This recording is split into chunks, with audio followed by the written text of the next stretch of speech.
So this video is demonstrating common compensations seen within the Turkish getup, position by position. So we're going to start in side lying. The most common compensation is just to start the bell a little too close to the face, and instead of having it down and having the arm at a little more of a right angle. And this is important when the weight gets heavier, is when you reach and roll, you want to have the bell come close to the belly. If it's up to the face, it'll come up close to the neck. And we don't want to have to adjust that as we transition. So we just want to start it where we want it when we roll. All right, so that the motion of the bell has nothing to do with the arms, it's just the rolling of our body.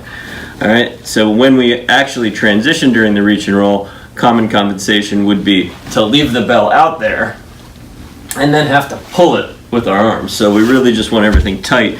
So it's just one motion, the body falls and then the bell's on us. All right, from here, when we get into this half hook lying position, we're gonna have some compensations would be that we're too narrow here. So we're gonna want to adjust ourselves to get wider so that we can, when we do rotate to the side, we have a better angle to go for. If we're too narrow here, our base of support's narrow, and then when we roll, we're not gonna feel very stable. All right, so another common compensation would be this foot might be a little bit turned out, and as we start to move, that's gonna put an odd angle on the knee. All right, so that can be common. And then we just don't want this leg to be too bent. Like we want to set ourselves up for the rotation. So we want this leg straight. We want this foot in a position, maybe the heel's a little bit outside because we're going to be rolling to our left elbow. So we just want to make sure we're in a good position here. Same thing as we press up, we want to make sure that the chin doesn't poke, the shoulders don't round. And then we also want to make sure that the elbows can actually straighten up all the way. All right, so the leg should be kind of the same here. When we put this arm down, oftentimes it'll be too high, so we certainly don't want it above the shoulder. But even shoulder level, we want to kind of drop it a little bit lower than that because it just makes it easier when we want to roll to the elbow. And we certainly don't want it too low because then when we go to the elbow, it won't be there for us. Okay, so somewhere in between at our hip and at our shoulder, that's where it's going to be the best angle to roll here. So during this transition, it's very common, the elbow will not want to stay straight. So anytime the bell is overhead, there's going to be a couple compensations you often see. It's either it's going to be a shrug this way, or the elbow is going to want to not stay straight, or it's going to be bent. When we go to this roll, the most common thing you see is a kick up of the leg. So you're trying to sit up and you kick that leg as opposed to pushing through here and just kind of rolling and pulling yourself up onto this elbow. All right, so whenever we have the elbow or the hand that's down, the big compensation would be the shoulder shrugging into the ear or this shoulder collapsing.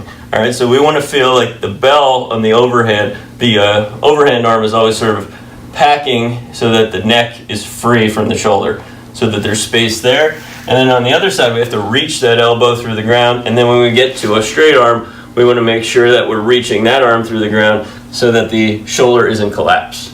All right, so the head should not be excessively forward either. So we want to feel like the shoulders are always kind of away from the ears, chest is up. When we get to this position, it's sometimes very hard for people to straighten the leg. So compensation would be here to have that knee fall in. Sometimes, but rarely, the knee will be on the outside. Most likely the knee is going to be falling in too much and this leg won't be able to be straight. All right, so as we transition through here, again, the elbow might bend, the shoulder might collapse.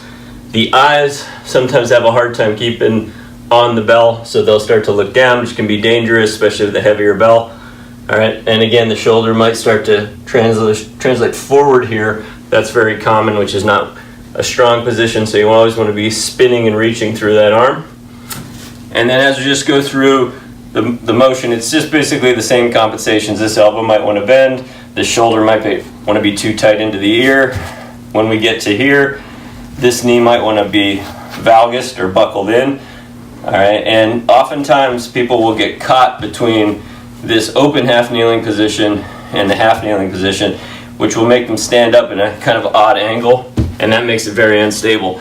So we want to make sure that we are really getting into a parallel line, half kneeling before we go to stand up. All right, and then when we stand up again, the elbow might not want to stay straight.